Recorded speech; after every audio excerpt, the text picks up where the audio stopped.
This is the Prepare for the Fine Art Portfolio Review event where we're going to go through everything that you need to know about the portfolio review coming up on April 29th from 12 to 5 p.m. It's a remote event this year, and doing it during the day where we had really good luck with this when we did it for the design portfolio review. Avoiding the nighttime hours is definitely a benefit. I'm joined by Susan Anderson, the Associate Director of the Career Center, and I'm Jason, and I'm a career advisor. So we're going to get into it. We're going to be referring to all the info that you need to know. If you have any questions, please just raise your hand, and let's make sure that everybody gets what they need out of this. So our website for the event is fineartsreview.risd.edu. That's the URL for this event.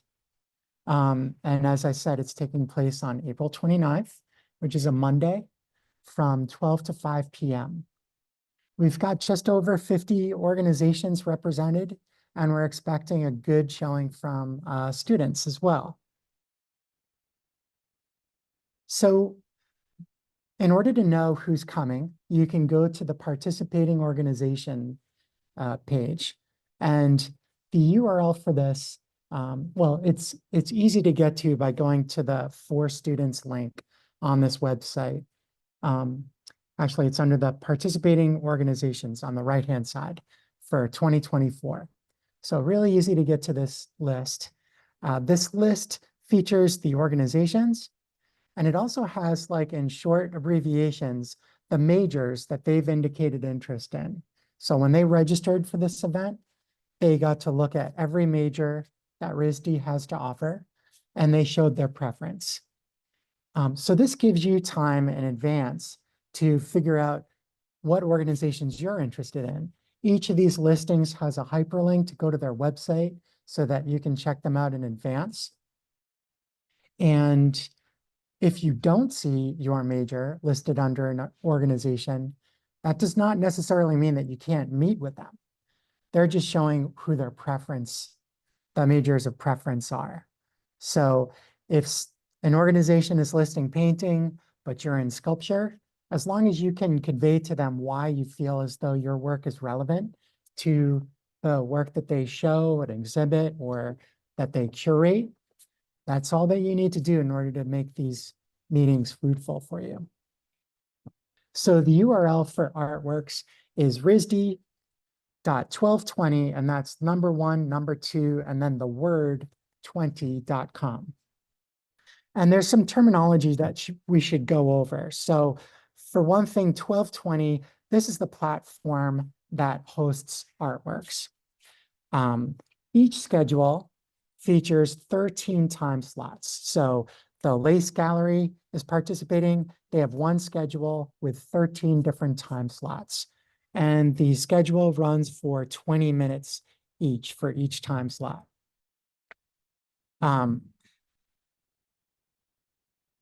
So to go through some of the terms, this platform, 1220, uses conventional terms that need to be translated for the way that we refer to things here at RISD. So when we are talking about an artworks and on-campus interview, or an OCI, what that's referring to is a portfolio review. If this seems weird right now, don't worry. You'll be seeing these OCIs very clearly as we go through this process. An interview time slot isn't actually an interview. It's just the tool that we use to host our portfolio reviews. And when we say apply to an OCI or to an organization, this is not a job application that you're making. It's actually just the tool that we use for you to participate in portfolio reviews. And it also has the added benefit of sending your CV or resume to the organization. Even if you don't get a meeting, you'll still have your materials sent to the organization. And so now trying to show you the visual now for what these OCIs are. So we're looking at artworks right now, And on the left-hand navigation, we have the OCI and job listing. Let's see if this will work. Right here. And then if we click OCI at the top over here, this is how we see just the portfolio reviews that are available. And these are clearly labeled. Okay. So with these OCIs, as I mentioned, and this is listed correctly now, the applications open at 9 a.m. on Tuesday, the 23rd, and they close late in the night on Wednesday, 11:45 p.m., April 24th. So the way that we suggest participating in Fine Arts Portfolio Review is you want to apply to all of the OCIs that you're interested in. You know, there usually is not enough time slots to go around for all of the demand that so many students have in meeting with organizations. And so to increase the chances of getting portfolio reviews, you want to like be generous with your applications to organizations that you might want to meet with. As long as you apply during that 2-day window, your application will be in the running. It's essentially like joining a lottery for each of these organizations. So more applications increase the opportunity for more portfolio reviews. When you apply to an OCI, if this has not been clear yet, it's not a guarantee that you'll get a portfolio review. It is a lottery based on how much time is available by the organization. And here's what this looks like. So when you're going to make your application to an OCI, these are just like dummy test names in here. So disregard the names of the companies, but you'll click on OCI and job listings on the right. You'll click on OCI at the top of the screen. And then you can select an OCI or a portfolio review that you want to participate in. When you click on that, it will open up a view of just that OCI or just that portfolio review opportunity. And you can hit that Apply Now button. When you hit the Apply Now button, it'll be prompting you to use a resume or a CV file. So if you don't already have one in your profile, you can upload one then at the moment, or if you've got multiple CVs in your profile, you hit that pull down and select the one that you want to include. You'll also have an optional field for portfolio sample. If you choose to take advantage of that, it's not required, but just optional. And once you've selected everything that you want to submit as part of that application, you hit that blue Apply button. And then you get this confirmation. Congratulations, you've successfully, submitted an application. Now, you can see here that there is a Rank Now button over to the right-hand side. I will soon explain how this ranking works, but just at this point, I'd just like to say that what we recommend is that you go through and make your applications. Maybe you make 3 applications, or maybe you make 5 applications or 6. It's really up to you. Apply to all of the organizations that you're interested in, and to find more OCIs, you just repeat that process, like hit the OCI and job listings on the left and apply to all the OCIs that you're interested in. And then you'll hit that rank button when you're ready to sort your applications based on who is your favorite. All right. Now, I'm following the guide that's available on the website, and I'm explaining this at real time, but just so you know, this dialogue here is also available on our website. And it's just really meant to address for people that have done this before. It is not first come, first serve. You can apply anytime. And you can rank your applications. And then the way that you get your applications, or the way to improve your odds of getting a portfolio review, is to apply to numerous portfolio reviews. Okay. So here's the ranking process and a brief explanation about it. you can actually shuffle around your applications to indicate your interest levels. And we'll show you what that looks like so that you know what to expect. So at the top of that screen where it says OCI and job listings, and before you were selecting OCI at the top, now you're going to be selecting the ranking option all the way to the top right. And when you hit that,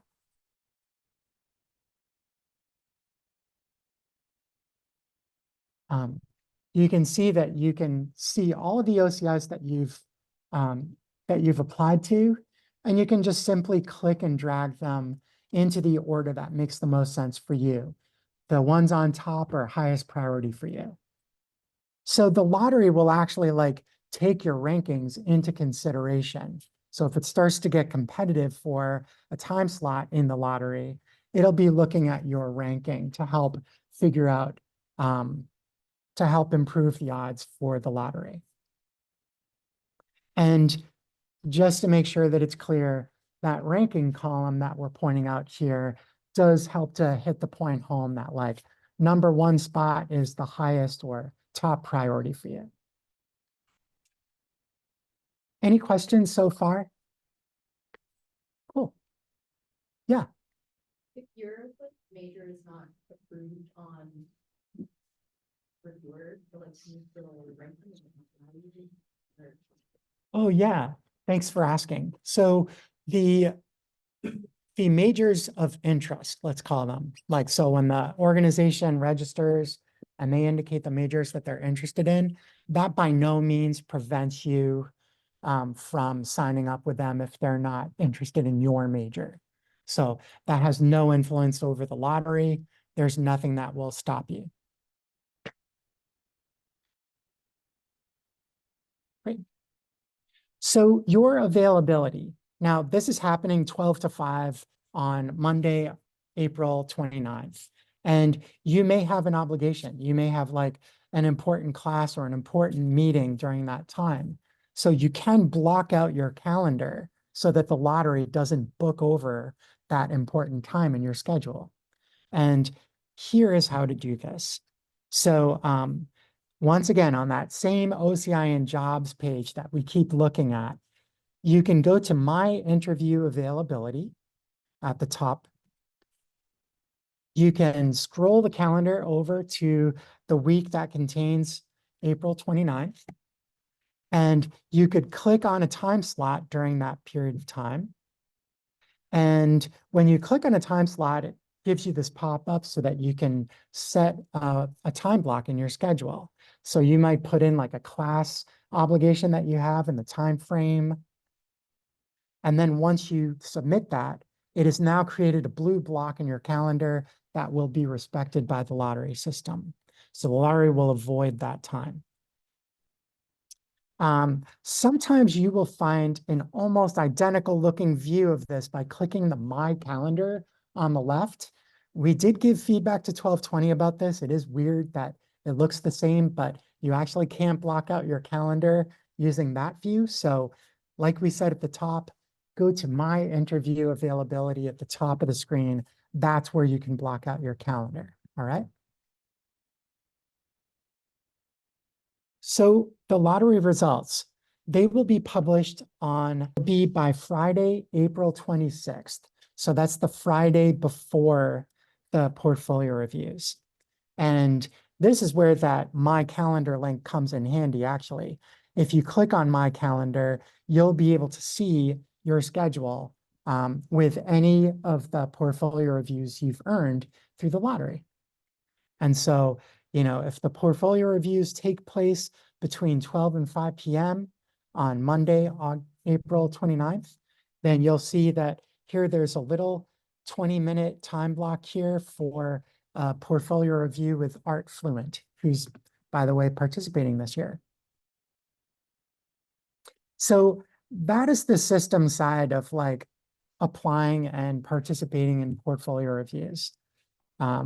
Next, we're going to talk about the human experience side of things. But are there any questions? I just want to make sure that everybody's comfortable.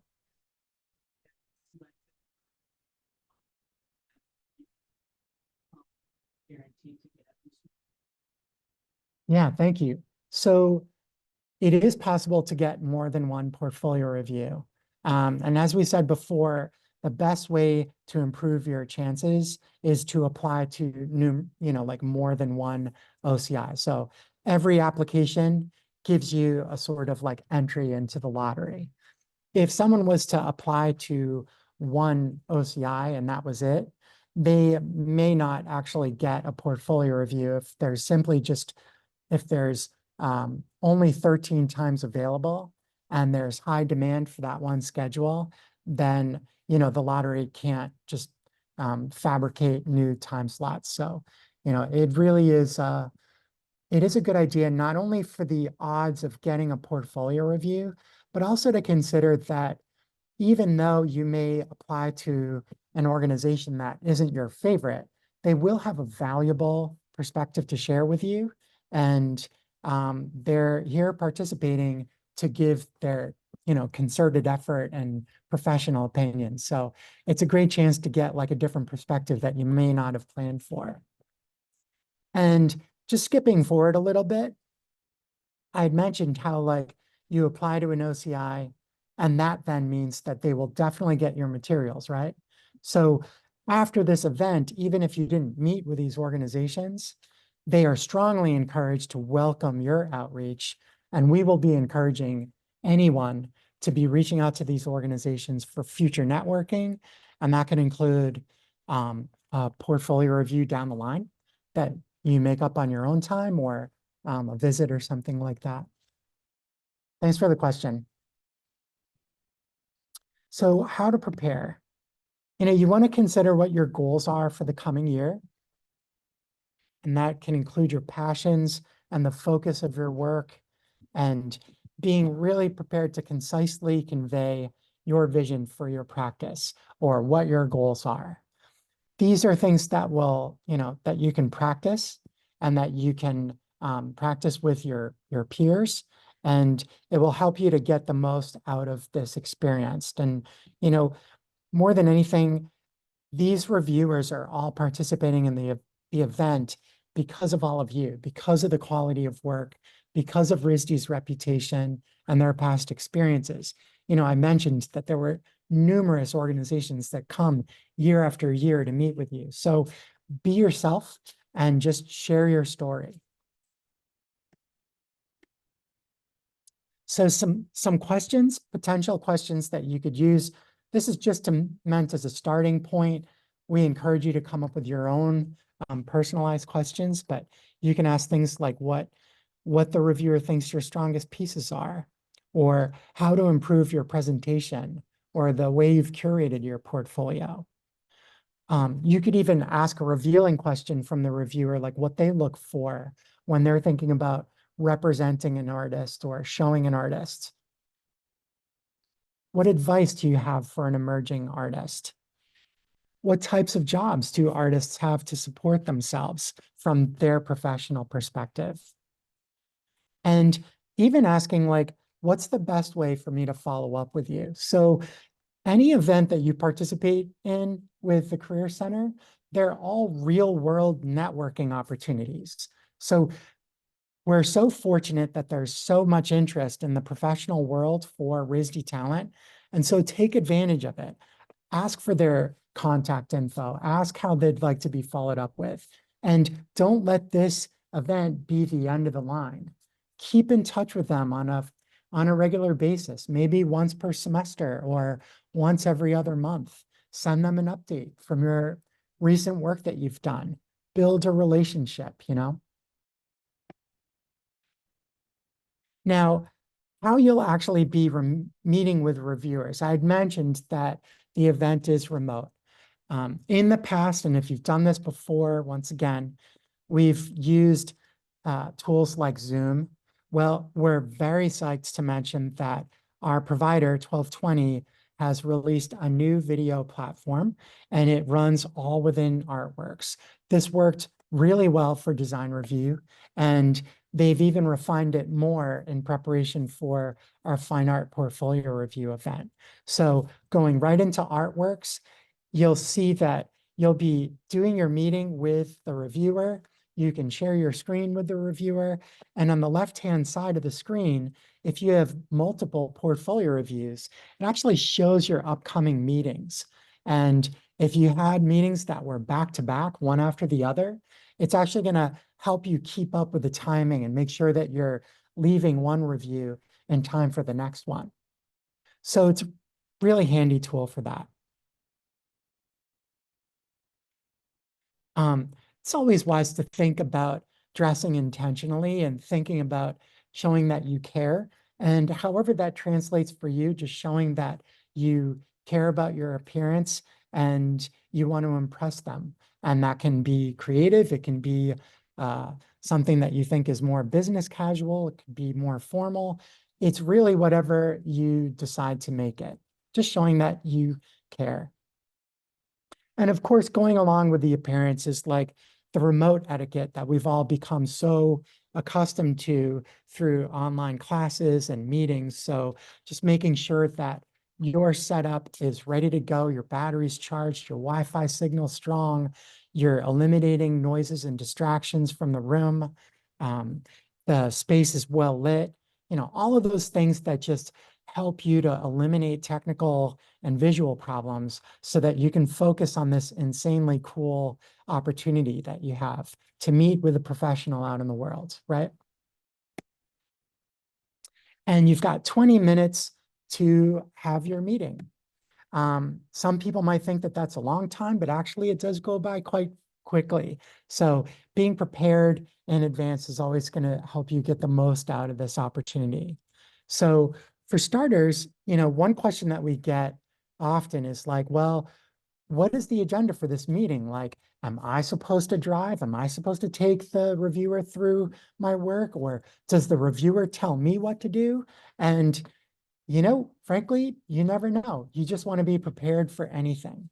So as far as I'm concerned, if you're ready to present and run the show and show work that's relevant, that you feel is relevant to the organization, that's the best way to be ready for this. But it's always a courtesy to just ask the reviewer what their preference is. Are there pieces that you'd like me to show first, or would you like to sit back and enjoy the ride and I'll take you through my work? If your work contains computer audio, just don't forget to share your audio when you're sharing your screen. And as I had mentioned, looking for work that's relevant to the organization is the best way to curate your presentation for each organization. And you want to leave time because it's 20 minutes. So maybe you set a timer to make sure that you leave a few minutes at the end to ask questions, right? It's great to present your work, but if you don't leave room for responses from the reviewer, then you're missing out on that crucial feedback from them. So follow-up. This could be like the most important part of this event, whether you got a review or whether you didn't, but you want to get more information and you want to network with them. Sending a thank you note or email is a great idea. Connecting on a site like LinkedIn, which is an excellent networking site that many designers and fine artists from RISD are represented on. And Instagram is also a viable option for art organizations. And then keeping in touch and, literally keeping in touch, not just sending that thank you note, but being intentional about setting reminders so that maybe with some regular frequency, you're reaching out, sharing updates with the organization. That's a great way to take advantage of this new introduction and this new connection that you have. And so what that could look like, you could tell them about your interests and offer to share your work with them, works in progress or new things that you've finished in studio. And then you can also use past fine arts portfolio review participants and the artworks employer directory. And so what that looks like is, on LinkedIn, if you're reaching out, you may include one of these passages for your initial outreach. And so just so that, it's clear. It would be like, Audra, it was great meeting you at the portfolio reviews. Your advice and suggestions were helpful. I look forward to sharing new work with you in the future. Please join me on LinkedIn. That can be just a very simple and friendly way to follow up this excellent event. And as I had mentioned, you can even look at past portfolio reviews for even more connections. So let's say that you see people that participated way back in 2019. Well, those people would still be happy to be getting even more connections from RISD, even if they've left their practice and they're working for a new organization. It's still a great way to try to track down these people on LinkedIn and Instagram to take up a conversation with them using the same kind of outreach that we had outlined. And at the top of each of these participating reviewers pages, there is a link at the top, and you can see it's got this like PDF icon where it's got the list of people. So if you click on that, you can actually see the lists of people that were involved in each of these organizations. Just enhances your ability to look these people up. And this is something that, by the way, is protected from the public's eye. So it's only accessible to RISD students and alumni. And then I had mentioned the Artworks employer directory. So you can search for employers in there. You can see the company's name or the organization's name. So here we see drive-by projects, and we can see the contacts that are represented in the directory. And that could also be a way to, if they have an email listed, you may be able to send them mail. So, to circle back on some of the high-level themes tonight, going back to our dedicated portfolio review website is a very smart idea to get answers to common questions, like the student frequently asked questions and answers. And we have the sign-up recording that shows you how to apply to these opportunities. We do host drop-ins on a daily basis, Mondays and Fridays from 9 to 1, and Tuesday, Wednesday, and Thursday from 11 to 1. So no appointment booking needed. You can just show up and get a quick 15-minute appointment with one of us that we can see here on the right.